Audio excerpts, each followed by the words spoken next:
Marvel की सबसे बड़ी मूवी फैंटास्टिक फोर का टीजर अब हमारे सामने आ चुका है। और क्या ये वही मास्टरपीस है जिसकी फैंस को सालों से उम्मीद थी, या फिर मार्वल ने फिर से कुछ मिस कर दिया?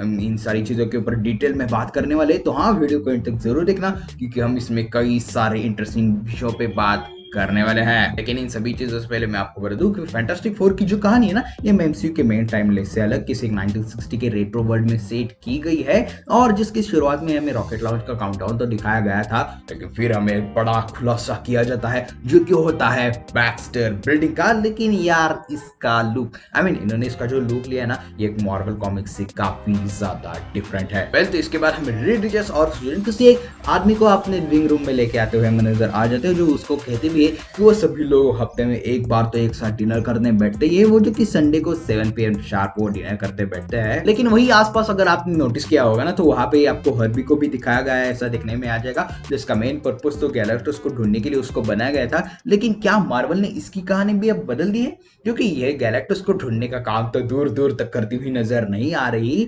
लेकिन यहाँ पे ना मेरा एक सवाल है कि क्या इस मूवी में हमें डूम सिर्फ एक कैमियो तक ही नजर आएगा, या फिर क्या पता हमें डूम वर्सेस फैंटास्टिक फोर की कहानी भी देखने को मिल जाए? तुम्हें क्या लगता है? लेकिन इसके बाद ये वाला जो सीन है ना, ये काफी ज्यादा इंपॉर्टेंट और काफी ज्यादा इंटरेस्टिंग भी है, क्योंकि अभी तक हमने जितना भी इसका प्रेजेंटेशन इस टीजर ट्रेलर का देखा ना, ये फ्यूचर फाउंडेशन की तरफ से प्रेजेंट किया गया था। लेकिन यह फ्यूचर फाउंडेशन है क्या?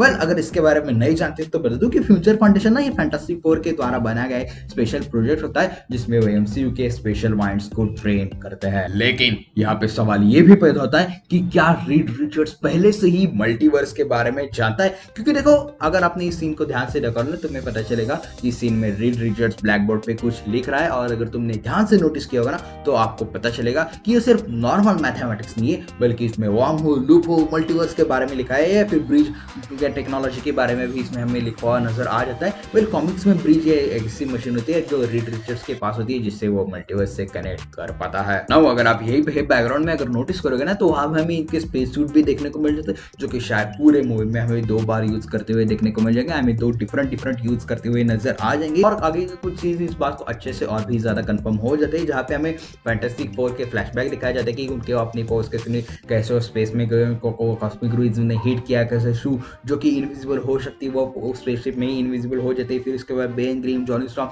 कैसे अपने पावर्स को मैनिफेस्ट कर जाती है, ये सारी चीजें हमें दिखाई जाती है। और कैसे बेन ने बाकी की पूरी मूवी और कॉमिक्स की तरह खुद को इन सब से अलग कर लेता है। और देखो, मेरे हिसाब से ना ये जो सारी चीजें नहीं, ये काफी लंबी टाइम तक हमें देखने को नहीं मिल जाएगी, क्योंकि we are seeing them already plenty of time. So I don't think ये हमें ज्यादा लंबे टाइम तक देखने को मिल जाएगी। ये इसे ओरिजिनल फ्लैशबैक में जल्दी से इसे कवर अप वो कर लेंगे बस। फिर इसके बाद हमें ये भी समझ में आता है कि ये लोग किसी एक थ्रेट का सामना कर रहे हैं, क्योंकि हम आसमान से आग लगे, पत्थर ले लो, मीटियोर ले लो, या फिर एक मिसाइल टाइप का कुछ इनकी तरफ से आ रही है, जो भी चीजें उनकी तरफ से गिरती हुई आ रही है। और ऐसा लगता है ना कि ये गैलेक्टस का काम होगा, बट आई स्टिल थिंक कि इसमें और भी कुछ चीजें जो ये ट्रेलर हमें अच्छी तरीके से छुपा के दिखा रहा है। तुम्हें क्या लगता है वो क्या होगा और किसने किया होगा? क्या वो गैलेक्टस होगा, मोल होगा, या फिर रेड कोस्ट, या फिर डॉक्टर डूम? क्योंकि देखो ना, मूवी में एज पर रिपोर्ट्स मूवी में हमें फैंटास्टिक फोर के कई सारे अलग अलग विलन देखने को मिलने वाले हैं। और जिस तरह का ये कैरेक्टर है ना, मुझे लगा कि ये उनमें से ही एक हो सकता है। सबसे पहले मुझे ऐसा लग रहा कि ये मोल बैंग होगा, लेकिन फिर बाद में ऐसा लगता है कि ये रेड कोस्ट भी होगा, क्योंकि जिस तरीके से रेड कोस्ट कैरेक्टर है ना, ये इस मूवी के लिए काफी ज्यादा रिलेवेंट हो जाता है, क्योंकि मूवी भी 1960s में सेट है और ये बंदा भी 1960s में ही था।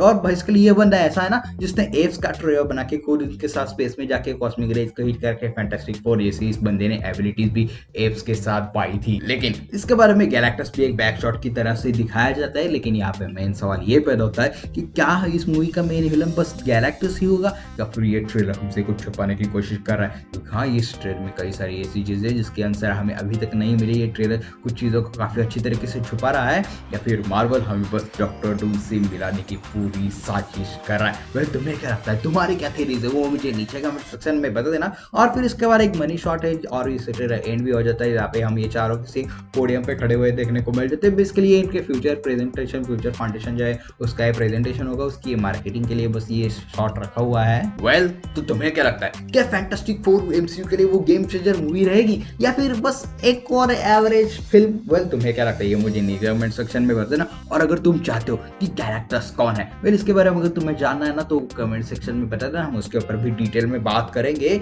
और हाँ, अगर तुमको ये डिटेल्स पसंद आई हो तो चैनल को सब्सक्राइब कर लेना और बेल आइकन भी दबा लेना, वरना डूम आएगा तुम्हें ढूंढते हुए। और अगर तुम्हें जानना है ना कि डूम कितना बड़ा थ्रेट है तो मेरी ये वाली वीडियो को जरूर से चेकआउट कर लेना। और मैं मिलता हूं आपको अगली वीडियो में, लेकिन तब तक के लिए देखते रहिए वाइल्ड वाइन SJTV।